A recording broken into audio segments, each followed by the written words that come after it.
Welcome to Beauty is Eternal, the art of being your best self for women.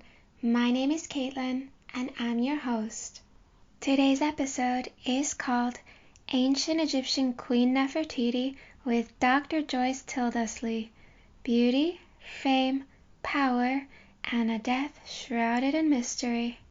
While the last dynasty of ancient Egypt may have died out over 2,000 years ago, the legacy and the mystery of the 3,000-year period live on in the hearts and imaginations of those enchanted by it, as well as in the fascinating pyramids, beguiling sphinx, and the immortalized bust of Queen Nefertiti.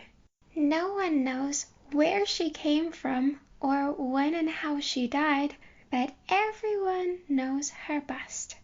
The basic anatomy and physiology of human beings has changed quite little since Queen Nefertiti's life. They say that history repeats itself. So if modern humans are physically similar to those in ancient Egypt, I kind of think it makes sense to see what we can learn from them. Queen Nefertiti lived from roughly 1370 to 1335 BC. She was the wife of the Pharaoh Amenhotep IV during one of the wealthiest periods of ancient Egypt, where they moved the capital from Thebes to Amarna. Although enemies later tried to erase her and her husband from history, ironically, she instead became one of the most famous women to emerge from ancient Egypt. Nefertiti's bust is currently in the Neues Museum of Berlin. Talk about eternal beauty. Joyce Tyldesley is a British archaeologist and Egyptologist, academic, and the author of over 20 books about ancient Egypt, including the female pharaohs Hatshepsut, Cleopatra, and Queen Nefertiti. Joyce teaches at the University of Manchester, specializing in Egyptian historiography and the role of women in ancient Egypt. She teaches online degrees in Egyptology, so if you are listening, you can actually study under her. She is the author of the books Nefertiti, Egypt's Sun Queen, and her more recent book, Nefertiti's Face, which focuses on the Berlin bust of Nefertiti. Joyce was born in Bolton, Lancashire, which fortunately had a great Egyptology collection, which sparked her interest in the subject at a young age. She went to London as a student in 1972 to see the Treasures of Tutankhamun exhibition at the British Museum. And although in the end she did not see it, it rekindled her spark of interest in Egyptology. Joyce studied archaeology of the Eastern Mediterranean at Liverpool University before getting her doctorate in prehistoric archaeology at Oxford University, focusing on hand axes used by the Neanderthals. She holds an honorary doctorate from the University of Bolton and is a research associate of the Manchester Museum. Prior to joining the University of Manchester, she taught prehistory and Egyptology at Liverpool University. We are talking to Joyce today to unearth and unbury information about Egypt's elusive queen from the mouth of one of the world's leading experts on her. You can learn more about that on her website, joycetildesley.co.uk. Now to the interview. Thank you for being my guest today, Joyce. It's a delight to meet you. Oh no, thank you for inviting me. Well, you're the author of the best book about Nefertiti in the world, so the honor is mine. Thank you. My first question to you is, what do you think it is about ancient Egypt that is so fascinating for people even today? Yeah, that is such a good question. And it's such a difficult question to answer because I'm asking myself the same question for many, many years. I think that it's probably because looking at ancient Egypt, it's a mixture of a life that seems both very familiar. We can recognize people's lives and the fact that they're born and they live a life in a house and they have a tomb and so on, and they die. But at the same time, it's very exotic. It's different to how we in the West live our lives today. And there's a lot of beauty involved in it. If we look at the tombs, they're beautifully decorated. If we look at the temples, they're beautifully decorated and so on. And I think this attracts us to the society. We have to be very careful, though, because although we may be attracted by the beauty of ancient Egypt, when we start to study it, we realize that it's a normal civilization like any other, and the people are people like us today.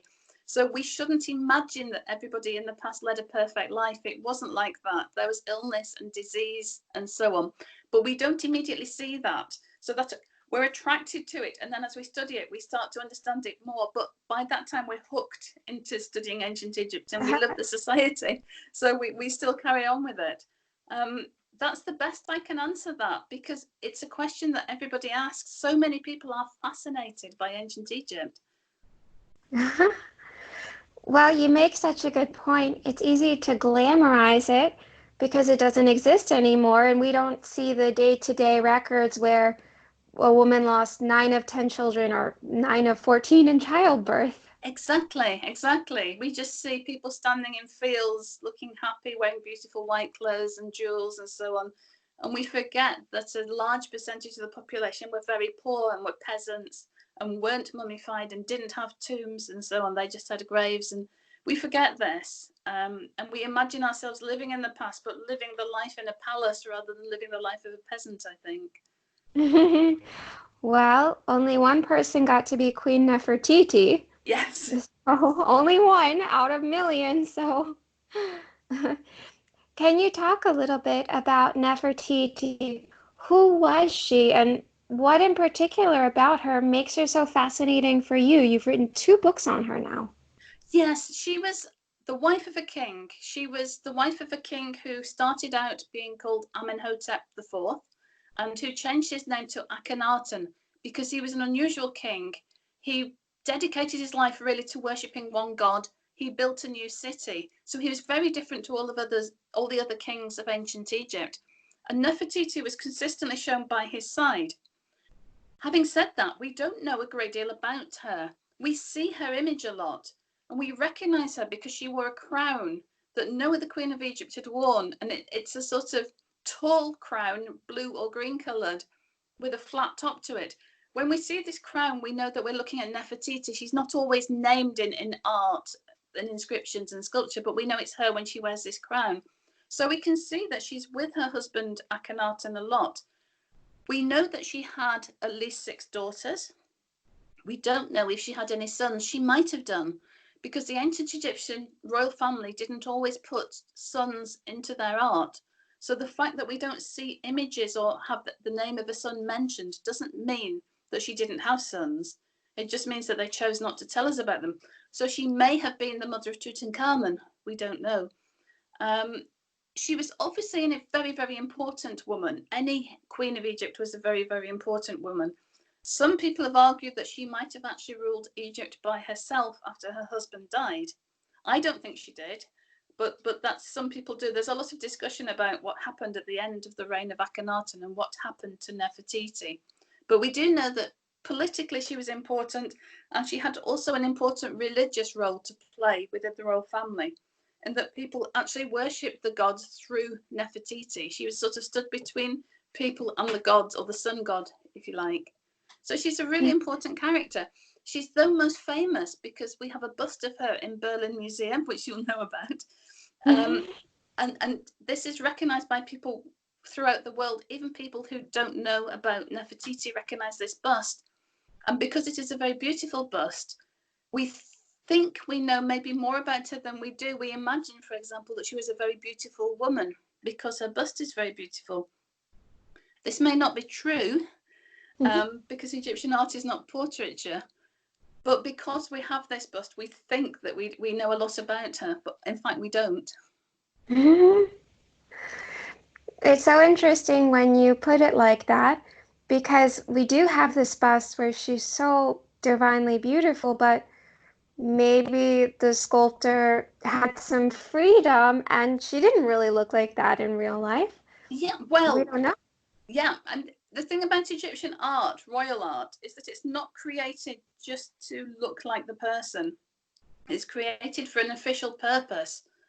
And people are depicted to show this role. So, for example, a king will be depicted wearing a crown and a false beard and a kilt, even if normally in every day he didn't dress like that. This is how it will be shown because this is the official image of a king. And it was important that the official image of a king was shown so that everybody would recognize it as the king, and so that maybe the king's spirit after death might even have to live on in that statue. It was so important. So you wanted an image that represented what the king did and what the king symbolized. It didn't have to look like the king. What made it the king was the fact the name was on it, or that it wore a crown and a beard. And it's the same with Nefertiti. All her images look the same, but that's because they're wearing the same crown, and probably because they're made from the same workshop. It doesn't necessarily mean that it looked like her. It looks like what she wanted people to look at her and think she looked like, but it might not necessarily be her. It's interesting. So we can't assume that we know what she looked like. That's such a good point. And from reading your book, I learned we have a lot of surviving depictions of Nefertiti and Akhenaten, in particular because the capital for them, what we call Amarna, was not in the same place as previous capitals, and a lot of images were left there. Can you talk a Exactly. little about that? Sorry, I'm interrupting. Oh, Yes, no. that's a really good question, and it is so important because we have a lot of images of Nefertiti. It has been suggested that she was more important than any other queen because we have all these images. But in fact, we have to remember that she lived in a city that was only occupied for 25 years and then was abandoned. So nobody built on top of it. So we can't really compare images of Nefertiti at the site of Amarna to images of other queens at maybe Thebes, because Thebes, the traditional capital, was built over and built over, and the old art was taken down and new art was put up. At Amarna, everything stayed in place. So there were a lot of images of Nefertiti. There were also a lot of images of Nefertiti because Akhenaten got rid of most of the old gods of Egypt. He just wanted to worship one god, the sun god. So in situations where in the past they would have had images of gods and statues of gods, he gave statues of the royal family. It's like the royal family stepped in to act as gods, if you like. So again, more images of Nefertiti than we would normally have. And the question for us as archaeologists, archaeology detectives, is to try and work out whether she's so prominent, there's so much of her in the art because she's unusually important, or whether it's just it's a historical accident that she's been preserved more. I see what you mean. So potentially many queens could have been as important as she was, but we lost all of their images because in Thebes it was simply destroyed and defaced, forgotten. Yes, exactly. I mean, we don't know, but this is why I love Egyptology, because there are so many questions that we don't have answered that we can think about. It makes it really exciting for us to study. What do we, I know there's so much we don't know and so much you kind of have to, it's like having a puzzle and maybe you have, I don't know, 13 pieces out of 45 or something and you're trying to put it together. Yes. But what do we concretely know about Nefertiti? Because there are a few facts we can use for sure that would help to give a little more basis of an understanding of her. What? Okay, well, we know about her daughters, that she had 6 living daughters. She may have had more daughters who died. She may have had sons. We know who her husband was, so we know her place in the royal family. We don't know who her parents were, and some people believe that she was a foreign princess who came to Egypt, but that would have been very, very unlikely. It seems much more likely that she was Egyptian-born lady who married into the royal family, who was maybe related to the royal family. So not the daughter of a king, but maybe the cousin of the king, for example. That's a strong possibility. We can see her in art accompanying her husband. We can see that she does some political roles in the art. So, for example, we can see that on one scene we have of her actually smiting or attacking the enemies of Egypt. So she's quite a powerful lady, but the enemies that she's attacking are female enemies. So we can see that Interesting. she's doing a female role alongside the king's role.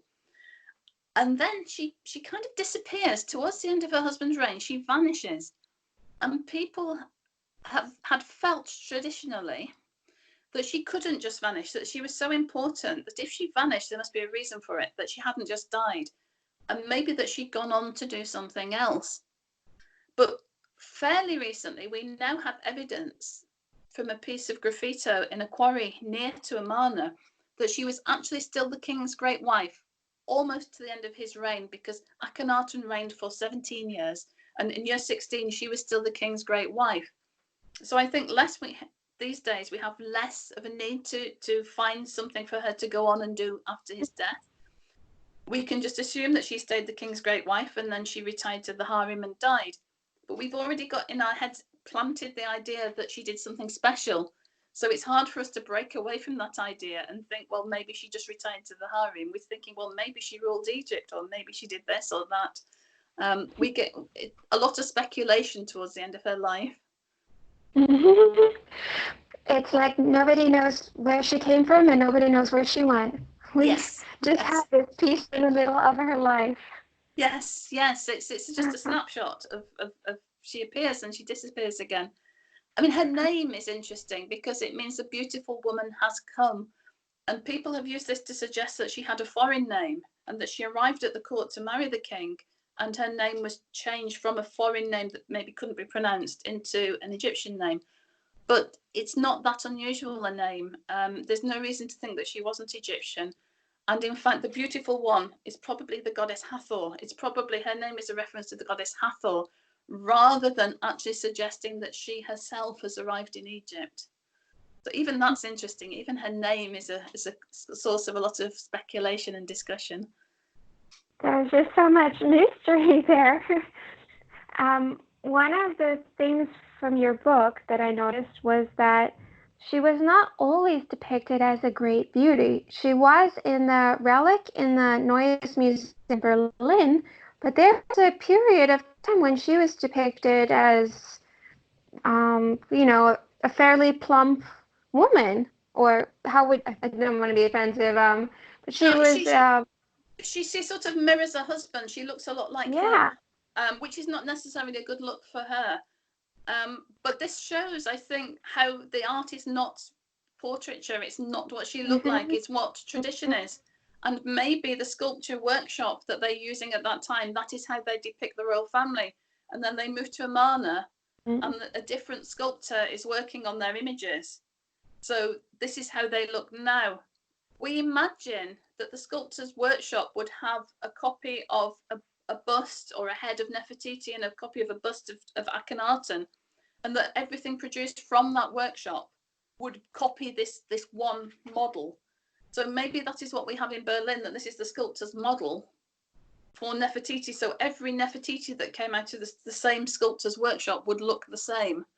It wouldn't necessarily look like her, but it would look like the model. And the same with Akhenaten. And maybe if she'd lived for longer and she'd moved away from Amarna and they had another sculptor again in a different place, maybe she would look different again. And we have a bit the same thing in Britain, that our coins have the Queen on them. And every now and again, on stamps as well, and every now and again, the image of the Queen changes to update. And I think it might be the same system there. So it's not surprising that her images look the same at different periods, or that they change either. It's not what she looked like, it's what they wanted to represent her as.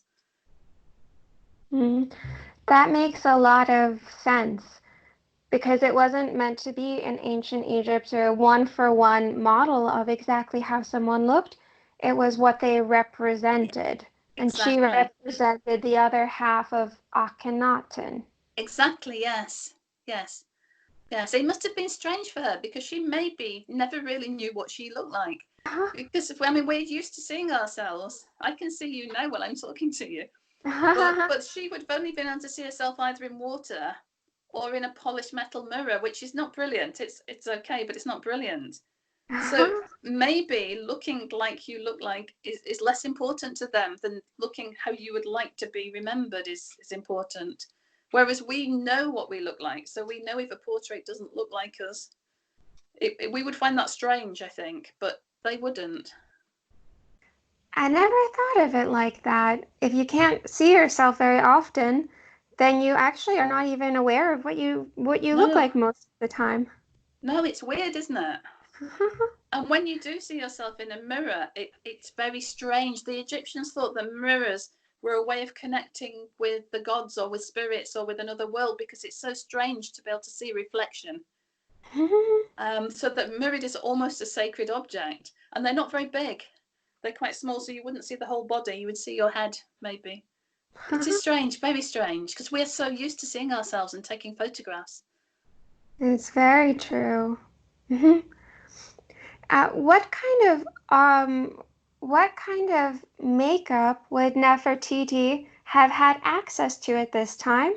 I'm asking in particular because if you look at pictures and images of queens in ancient Egypt, they often appear to be wearing makeup. Of course, it could have just been, painted on them. True. No, I think they did, and kings as well. Makeup wasn't just for women; it's for men as well. We know that they had oils that they put on their skin. They didn't have soap, so the oils would also have a cleansing function.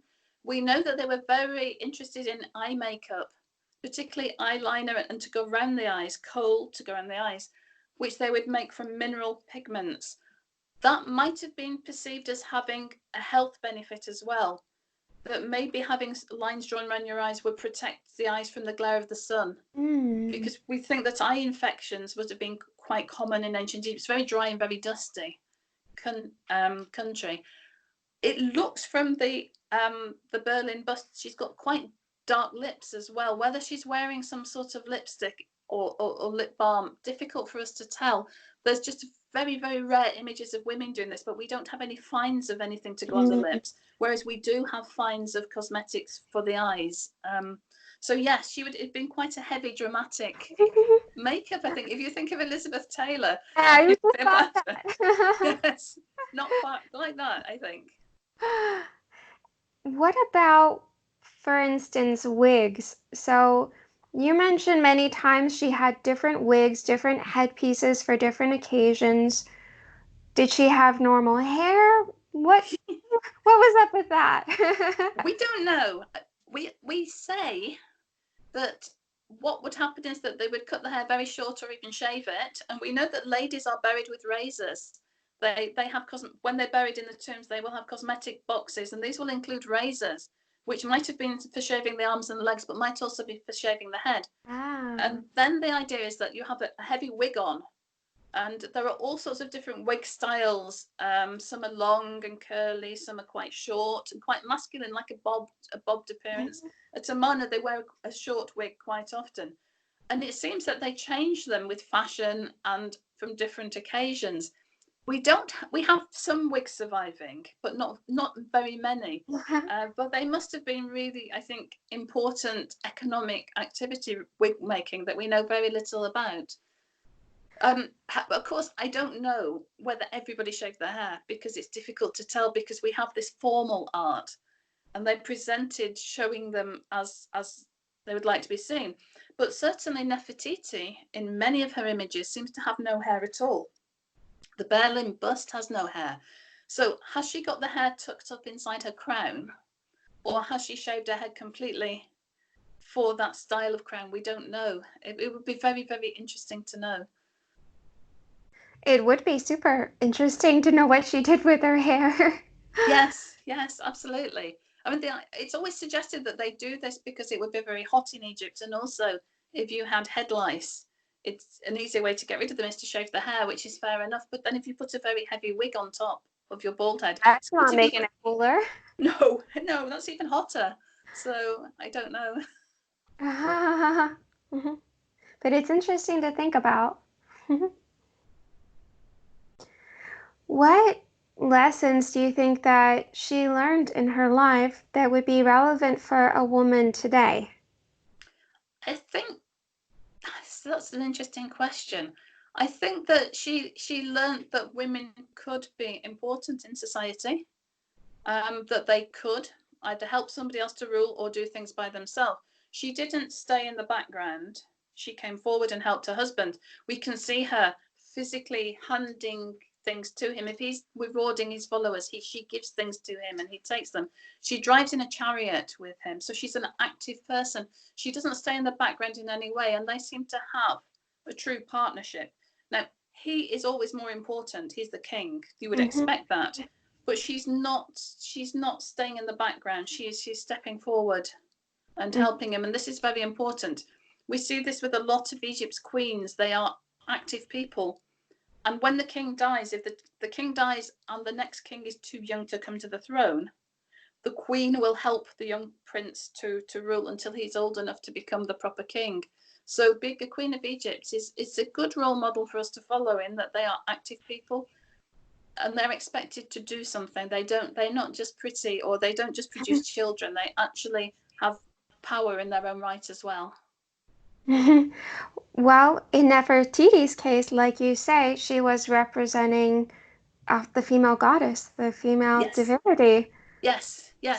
We think that because Akhenaten really only wanted to worship one god, the sun, there was something lacking. There was no female or male divinity, because the sun is just like a ball in the sky.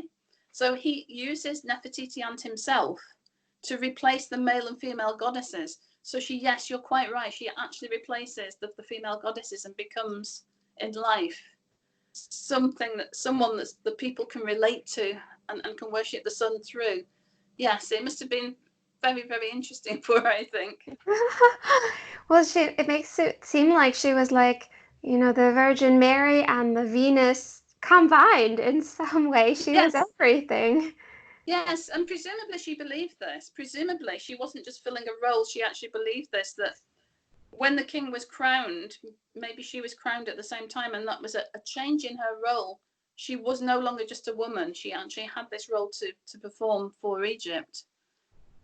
We don't know anything about the coronation ceremony for women at all, which is very interesting. I hope we discover more things in the coming years. This just occurred to me now. What would it have been like for her? So her husband had a harem. It was normal in ancient Egypt for the king, the pharaoh, to have a harem. Yet it seems like they had a very loving relationship and she was very important to him. Yes. Do you imagine it would have been so common for her that it would not have been a problem for her? Because it was simply... Yeah, exactly. I think that's exactly what's expected. That the king has a harem, he has many wives. She would expect this, and she would probably think nothing of it. She is way more important than the other wives, though, because she is the queen consort. So she is the queen who will appear in all the official art, and it should be her children who will inherit the throne, and that sets her apart from the other queens. She has a special crown which sets her apart from the others. But yes, she has these sister wives. I don't think that she would be so used to this system. To us, it's very strange. But I think to her, it would have been such a normal thing. Well, she might have been confused by our system. Yes, actually. Exactly. Yes. And in some ways, it might well have protected the queens, because queens tend to be quite long-lived. And they do have a lot of pregnancies. Nefertiti had at least 6. But she might have had 14, 15, 16 if her husband hadn't had a harem as well. So in some ways, it might actually be protective for her to have these sister wives as well. I don't know. I'm just guessing. But it might not be a bad thing either from her point of view. Point. Do you think that there would have been a lot of pressure on her to produce a male heir? Or the fact, so we don't know if she had any sons, because as you said, they wouldn't have been included in royal portraits. We know she had 6 daughters. If she didn't have any sons, do you think that she would have felt a pressure to produce one? Or well, less pressure than a king and queen would in Europe, because they have this harem. So there are other possibilities, and it's also possible to adopt into the royal family. So that takes a lot of the pressure off, I think. It's not like she's going to get beheaded by Henry No, because she doesn't. there's no need for that. The king can just take another. He's got other wives. He's got other children. I mean, if Henry had many wives at the same time, he wouldn't. It would have been a lot easier. At their heads. Yes, because they would all be legitimate. All of them would be in line for the throne. It's not a case of one being more legitimate than the others. The expectation would be that the children of the queen consort would inherit, but they don't have to. It could be somebody else, and that's absolutely fine. That makes a lot of sense, and it definitely seems to be a very well thought out system. Yes. In the sense that it's not like the king and queen, if they don't have a child, it's not like the end of the world. It's like they find different solutions and they're flexible. It is. It is right. It is. You're absolutely right. It is a really well thought out system. We don't seem to have any crisis. If there isn't a prince, we take one from the harem, or we even adopt one into the royal family. What matters is that person is crowned king, and once they've been crowned king, then they are the king, and that's what matters. And it does take a huge amount of pressure off everybody. I think it is well thought out. I think they would think our system was needlessly difficult, because if the king doesn't have an heir with the queen, you've got to get a new queen. Yeah. It's true.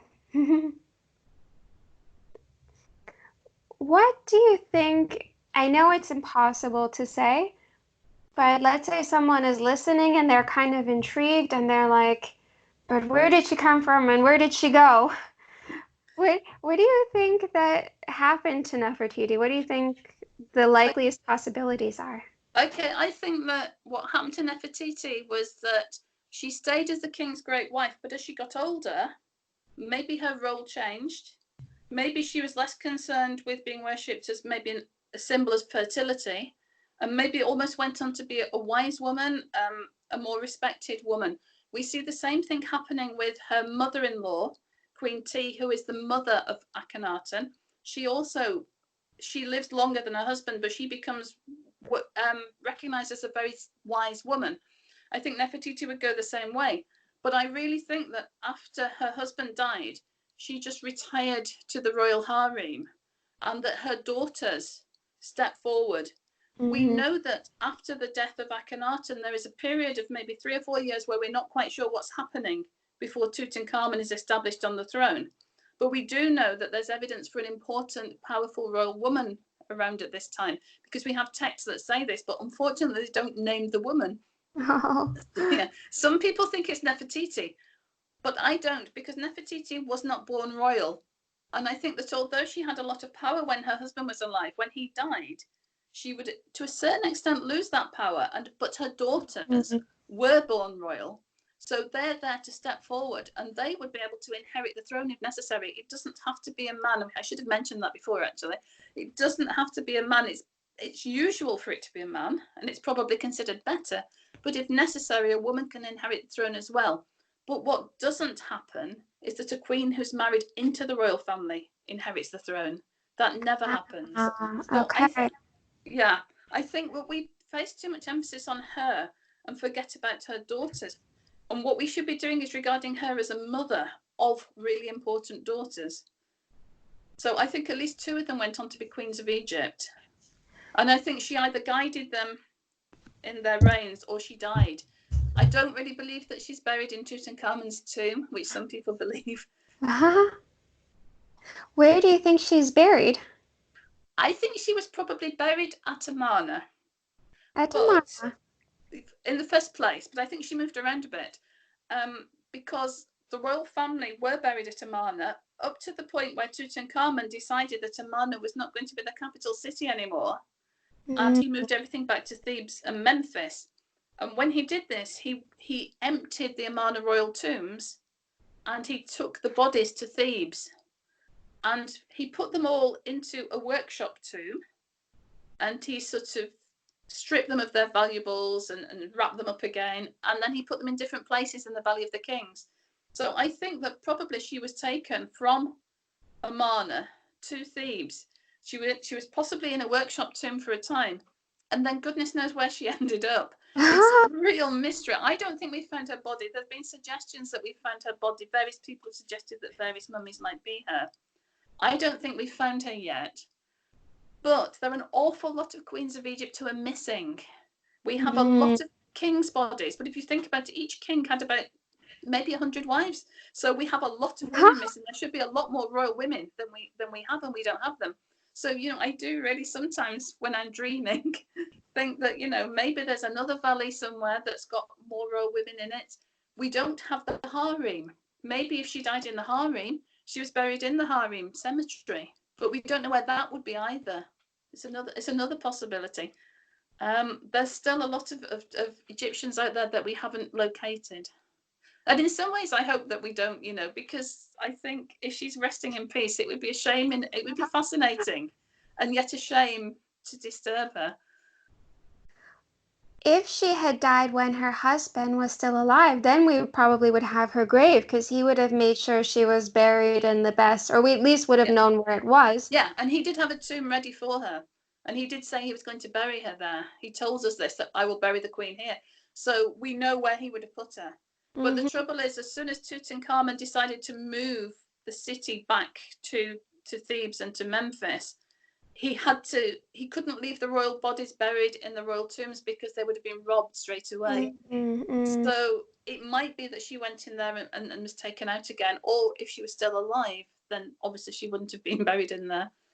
So it makes it more complicated because they move the bodies. They didn't just have them buried and then keep them there. It makes it much more difficult for us to understand what was happening. That's true. It's amazing on its own that she actually survived 6 childbirths. Yes. Child mortality, also the mortality of the mother, was pretty dangerous to have children back then. Yes, absolutely. And no real medical understanding and no pain relief either. It really, yes, it was a tough life. Yeah, she's pretty strong and lucky to survive 6 childbirths, so wouldn't surprise me if she lived on after that. Yeah, she's a tough lady. Let's say that you could discover one secret about Nefertiti. You could learn anything you've been dying to know. What would the one thing you most want to know be? I think I'd like to know if she was Tutankhamun's mother. Because that would be very interesting. In the book, you theorize that there's another woman, Kaya, or Kia. Kia, or either is good. From the harem, who may be his mother. Yes, we don't know. And I slightly changed my mind. I keep changing my mind on this because every time I look at the evidence, I think of new things. And that's what's brilliant about Egyptology. It changes all the time. If we knew who was his mother, then that would help us to really understand the royal family, what's happening at this time. But if she was his mother, he probably would have taken more care of her burial, right? Yes, necessarily. Possibly, but we don't know that he didn't. Yeah, the thing is, that's he true. didn't tell us what he did. We know because we find the archaeological traces that he took the bodies away from Amarna, and we find in one tomb in Thebes called KV55, we find bits of Amarna royal burials, so we know that he processed them. But the successful ones that he allocated somewhere else, we wouldn't know. Or if she died in the harem and was buried in the harem graveyard cemetery, we wouldn't know about that. That might be what happened to old queens, ex-queens. Yeah. Well, it's interesting that when you're queen, you're in the spotlight and everything, you have so much power. And then as soon as the king dies, you lose a lot of that, depending if you're the daughter of a king, because as you say, it's the number of kings you're related to that designates how much power you have. Yeah, and also being the mother of a king is good too. So that gives you power as well. It's a different kind of power, I think. But there are even fewer women go on to be the mother of a king. Ideally, you would want to be the daughter of a king, the sister of a king, the wife of a king, and the mother of a king. That would be great. And you would stack up all those titles. You would always use all those titles. Nefertiti doesn't use the title daughter of a king, which tells us that she is not. Yeah. But actually being because some queens, some women become the mother of a king without having been the consort of a king. So if a king has come from the harem queen, she has the title mother of the king, but she doesn't have the earlier titles. So it's possible to do that. So Nefertiti, if she was the mother of Tutankhamun, could have claimed to be the wife of a king and the mother of a king. And that would have given her extra power, because also kings are quite closely linked to their mothers. And all their female relations. This is why in the art we tend to see kings with their female relations. These women have almost a protective power, that they can help the king, that they will always be part of his family, in a way that sons and brothers are their own family. They set up their own family. They move away from their birth family, whereas the women somehow in the royal family are very close to the king, which I think is interesting, because it recognizes that women are protective of the men, not the other way around, which is what we tend to expect. That is a really interesting way to put it. You mentioned that you have a new book coming out. Did it? I don't think it came out, because I didn't. It's just come out. It came out about a year ago, actually, but it's just been published in German as well. Okay. Nefertiti's Face. Yes, which focuses on the bust of Nefertiti, because I became very interested in why we like to look at the bust, and the stories that we devise when we've looked at the bust. We try to interpret Nefertiti not on the basis of the archaeological evidence, but on the basis of what we think when we see the bust, if that makes sense. We can project whatever we want onto the bust. Yes, exactly. And people do. People see different things and enjoy Nefertiti in different ways. It's one thing about the bust is that it's very attractive to almost everybody who looks at it. It doesn't matter how old you are, or what ethnic heritage you have, or what cultural background you have. Everybody seems, or whether you're a man or a woman, everyone seems to think the bust is very attractive and interprets them in very, very different ways. And in your book, did you spend a lot of time in Berlin when you were writing it? Well, I went to look at the bust before I wrote it, and then I came back home and wrote it without looking at it. So yes, and I've seen it in different locations in Berlin as well over the years, because I'm quite old now. So. Oh, that's really cool. I'm gonna have to read that book next. It's funny because I had seen the bust before, but until I was talking to you, I hadn't really understood its significance, actually. I knew it was important, but it was really interesting to see that was, the bust that sailed 1,000 ships. Yes, yeah, and it is interesting because when I first saw it in West Berlin many years ago, not many people were interested in going to see it. You could go right up to it, but now if you go to see it in the museum, it's surrounded by people. It's become very famous in its own right, far more. I'm not saying more famous than Nefertiti, but it is famous, and Nefertiti is famous, and I think Nefertiti is famous because of the bust. I think if we didn't have that bust, we would maybe look less at Nefertiti and look more at all the royal women of this time. We would look at her mother-in-law T and her daughters as well. But because we have the bust, we focus very much on Nefertiti. Do you find that your students in your Egyptology courses, because you teach different programs. Yeah. Do you find that they are most fascinated by Nefertiti, or who are they most interested in usually? Nefertiti there's a lot of fascination of Nefertiti in the Amarna period. I think that's one of the things that attracts people to ancient Egypt, to study of ancient Egypt. But if we're looking at personalities, also Ramesses II, Ramesses the Great. People are interested in Tutankhamun. People are interested in Cleopatra. But people do like to relate to a person, I think. So I mean, I'm also interested in studying prehistoric pots, but it's less easy to talk about prehistoric pottery. It doesn't hook people in quite the same way, I think.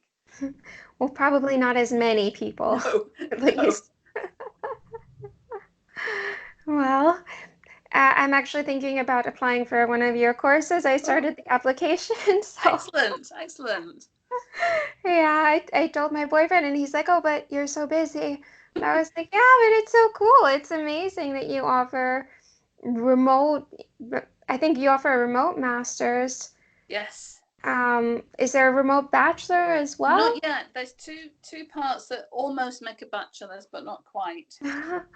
We're working towards having a remote bachelor's, but not at the moment. It's so cool. Yeah, I think that it's amazing that you're offering that to people. A lot of people want to study ancient Egypt, but they can't because of their circumstances. They're Mhm. isolated and they can't travel because of work commitments or health issues or caring responsibilities and so on. And it seems such a shame that these people couldn't access this sort of education. So it's ideal, particularly because a lot of museums have information online. There's a lot of libraries now online, so it's really possible to do good quality research online. As you know, I mean, you're reaching out to a lot of people too, and I think it's a really fantastic thing that we're able to do this. So we have students all over the world. We have students in America and Australia, and sort of everywhere in between the two. Really, it's really good for us, and it brings to our discussions. We have such a wealth of experience of people from different backgrounds. We have people from Egypt, which is fantastic. All this sort of mixes together, and we get a really good discussion, I think. So I think in many ways it's better than traditional universities where just people who live in the country go there. But I'm biased because I love online learning. Well, it's a great gift because like you said, many people they work full time, they have children, they might not be 18 where they have, the time and possibility to go live somewhere else. They just might have other things tying them to one place, and it might Exactly. be one of their dreams. Like for me, it's been a dream for a long time, Yes, and a you lot make of it students. possible. A lot of students say that it was their dream, but their parents persuaded them to do something more sensible and to earn money. But now that they're getting slightly older, they've got time and the resources to follow their dream, and they really enjoy it with no pressure. They're not looking for a career necessarily, but they're looking to explore the past and learn a lot. Mm. Do you have any projects coming up you can talk about, Joyce? At the moment, I'm finishing off working on the masters because we're working on it 1 year at a time. It's a 2-year master, so we're doing that and recording a lot of lectures. But I'm writing a book with a colleague about how we teach online. But that's quite a dull academic book, I think. Cool. It's to help other online teachers. But I'm really hoping to write a book on Egyptian women, a sort of history of Egyptian women told from a women's point of view, rather than a male-based history. So yeah, that probably will be my next project. Oh, that's awesome. It's one thing they say about history is that history remembers the victors or the victors write history, and very often it was men in control, so men wrote a lot of the history. Yes, and that's particularly true in Egypt because all the tombs are built by men, and they record the men's Mhm. stories, and the women are just in there as part of the man's marriage. But if we look closely, we can find women as well. And my idea would be to track individual women throughout Egyptian history, looking at their lives and how they developed and what they did. I think it'd be really interesting. Yeah, I think that's so cool to think about. I mean, at this point, it's, thousands of years ago, and people were not so different in some ways. They did No, all same mundane things that we do. Okay, they didn't have, their phone to click click with, but they really were not so different from us, I think. no, we're all people at the end of the day. Mm-hmm. Mm-hmm. Well, I think those are all of my questions, Joyce. Thank It, you. no, thank you. It was really interesting talking to you. I mean, you're so amazing because you're able to express a lot of information very clearly. Like when you say something, there's a lot of information in it, but you say it in a very clear way, so it's possible to get the message of all of it. Well, thank you. We're now including in our courses not just lectures, but they're like podcasts, but we're within the course. They're not broadcast outside the course, but we do podcasts as well for our students because they really love the podcast. They find it easier in some ways than looking at a lecture just to listen. They find very easy. Definitely. And it's also great. I was flying yesterday. On the airplane, I just saved some podcasts on Spotify, just listened to them. It's amazing. You're cleaning, you're cooking, like Yes, yes. And it goes in. It's easier to remember some because you're not tense. distracted. Yeah. Yes, I think it works well. Well, thank you for being my guest today, Joyce. Your book is incredible, and anybody who wants to understand more about Nefertiti should read at least one of the two, but actually probably both of the two about Nefertiti, because you just get so much of a more in-depth understanding of, who was this woman? Why was she so important? And how was she displayed like as this, Venus fertile mother goddess? And she was, portrayed as being semi-divine. And it's so fascinating from our perspective to see that she had that role and that was really what people believed and what she believed. It's an amazing encapsulation, your book, of a glimpse into that world. Oh, thank you. She's a fascinating character to write about, so I was really lucky to be able to write about her. Oh, well, I was lucky to have you as a guest today. I'm I'm a fan of yours, so I'm really happy that you were able to make time for me because you're so busy. So Disorganized. creative. Okay, then thank you for your time, Joyce, and have a nice rest of your day. Thank you very much. Okay, Bye. bye. If you want to contact Joyce or just learn more about her, you can visit her website, joycetildesley.co.uk, spelled out JoyceTyldesley.co.uk, and you can also enroll in her online Egyptology courses at the University of Manchester. I'm linking directly to them in the show notes at beautyiseternal.com, as well as to her 2 books about Queen Nefertiti, in case your interest is piqued and you want to read more.